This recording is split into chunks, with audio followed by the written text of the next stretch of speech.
What's good, y'all? Kyle Loftus here, and today we are doing a cinematography breakdown of my latest music video, Dead Flowers. Let's do it.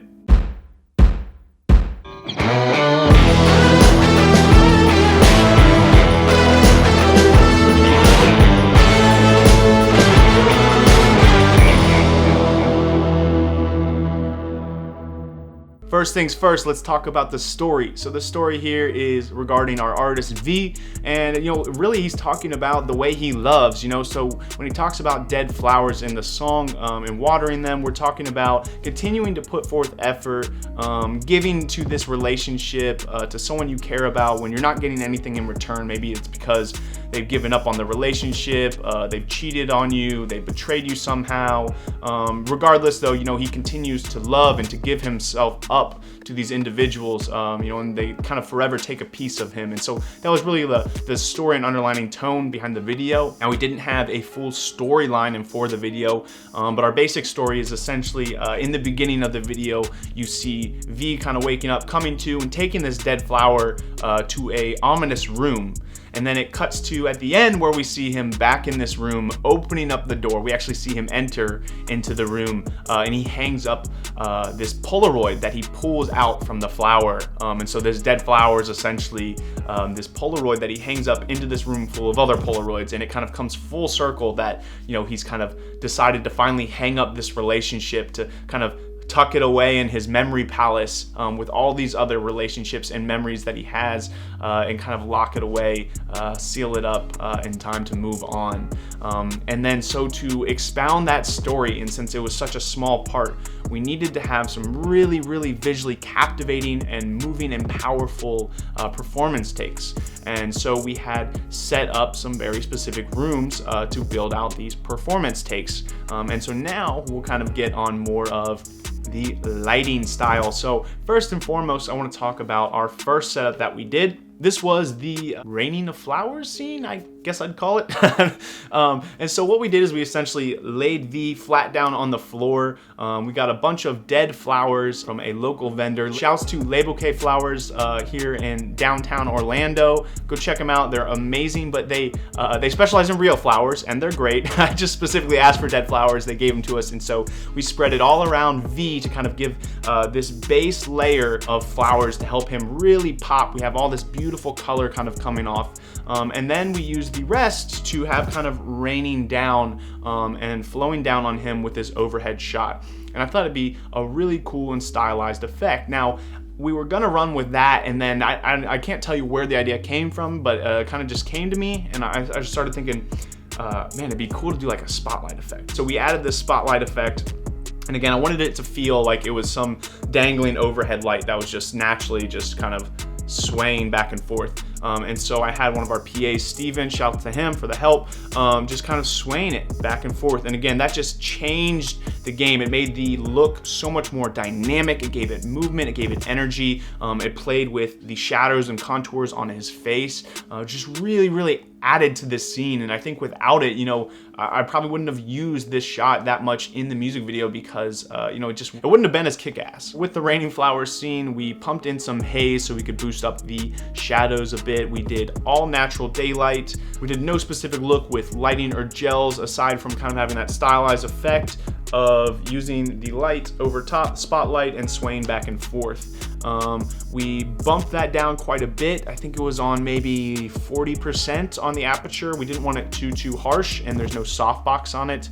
And then we also used a aperture 120D and literally just bounce that. So it's bouncing off the wall, but as you can see with the floor, the ceiling is the same, just this dark tone, so we're not getting too much bounce. It just kind of gave enough light to really fill the room. The next scene that we did was the bathroom scene. So I spotted this bathroom and the window and how the light was coming in, the natural sunlight, and I was like, wow, tonight when we have complete darkness outside, this will look really cool with a light beaming in for a moonlight effect. I just knew I had to use it.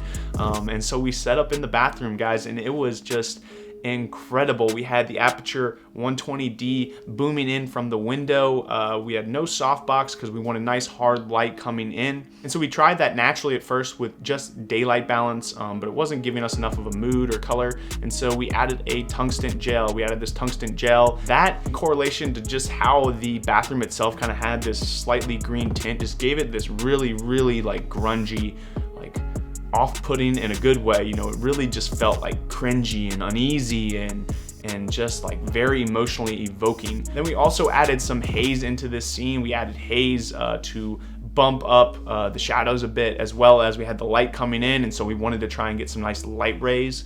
Adding the haze helped, however we were still struggling. We weren't really getting strong light rays, and so shouts to my boy Carlos, the cinematographer. You know, he went and got us some gaff tape and helped me out setting up just some streaks in the window, you know, so we kind of created our own form of blinds, if you will, you know, and use these to then cause real light ray streaks in the actual scene. And so as you can see through the clips of the music video, it did an absolutely incredible job. Now this was our long range shot. We had a full distance and we used a macro 100. I wanted a really, really tight, nice and compressed look, and it just did an incredible job. Like, it just looks so good. However, I knew I wanted to have a a B cam option. I wanted to have something to jump and cut to, something that was more close up, more personal, and we could really see the emotion in his face, see how he's really feeling and reacting. And so we had to get that close up. And so we had Carlos kind of hop in the bathtub, and he's kind of hanging and creeping in there with a 50mm. And we just got this with, you know, a nice direct eye line level look. Now we could have done it at a lower angle, getting those light rays again, but for me, you know, we already had that more stylized and really like sexy and just different look with him being able to reach up to the sky and just to really use his hands and just natural movement to really give some energy and play with those light rays. Now I wanted something again that was more focused on just the emotional aspect of it, you know, with that shot being from such a distance and having so much to do with shadow play and contrast, we can't see his emotion, you know, we can't see anything on the face, and so I really wanted to capture that. And so that's what we did here with the secondary look, and having that at eye level was really important, so we feel like we are really right there connecting with them. There's no separation by any actual literal plane. We are right there with them. The third room I want to talk about, the Polaroid Room, or better yet, the Memory Palace. This right here, we really debated on for quite a bit on how to light it, because there's so many ways we could have gone about it. You know, it's the Memory Palace, so it could feel like it's this bright and heavenly place, you know, where we set all our memories. And so at first, me and Carlos thought we'd really blow it out, and it being an all-white room, it felt right, it felt natural. And so we did that, and then seeing it didn't feel right. You know, a lot of these are dark memories. They're moody, upsetting, intimate, serious, and so the really bright, inviting look didn't work, and so we changed it up. We decided to go with a red gel and a blue gel. Threw those on our lights. We had two aperture 120Ds outside in the windows blasting in, and we did that, and again, it just felt like super cliche music video and so we wanted to stray away from that. But I really love the red because, you know, it just felt very dark, intense, and serious, and emotionally evoking. But what I also really liked is like that playing on like the Polaroids, and like it being like this develop room, but like also like mentally where you're like developing and thinking on, you know, these memories and moments and how they influence and impact your life. And like it all just correlated and went so well together. I was like, yeah, this has to stick. But I knew that, you know, with memories we have bad, but we also have some good. And so I wanted to have this kind of red over essence that's kind of filling this whole void, kind of filling the whole room.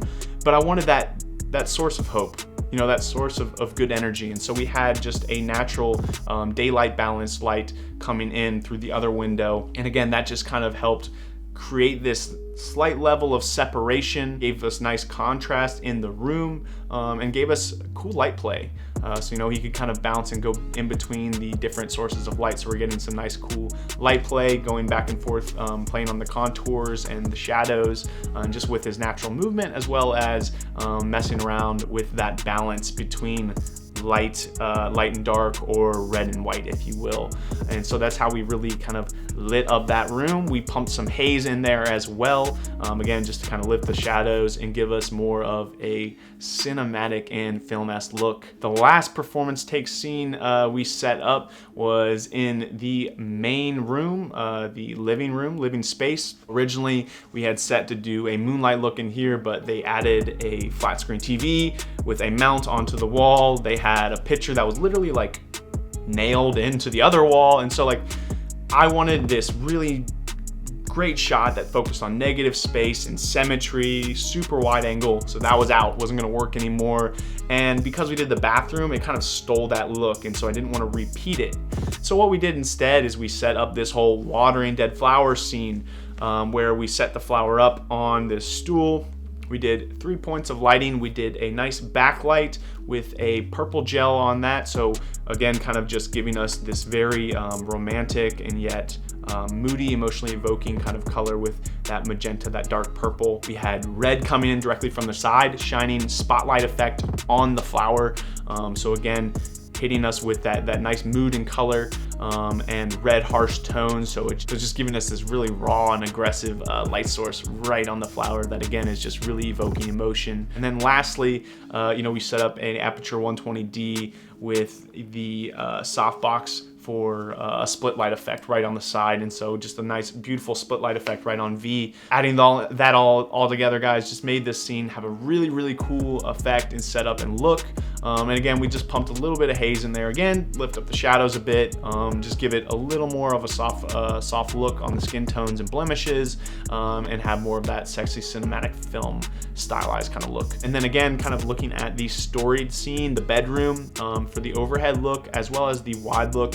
The big thing we did with lighting for that was we used a aperture 120D with the softbox. We bounced up off the wall to kind of fill the room just a tiny bit. Then we had a light from outside coming through the window, aperture 120D on C-stand, no softbox. We wanted that nice hard light coming through. We had it coming through the curtains, shaded off and closed the curtains a bit. We didn't want this huge light source coming in. And I mean, like, who leaves their curtains wide open when they go to bed?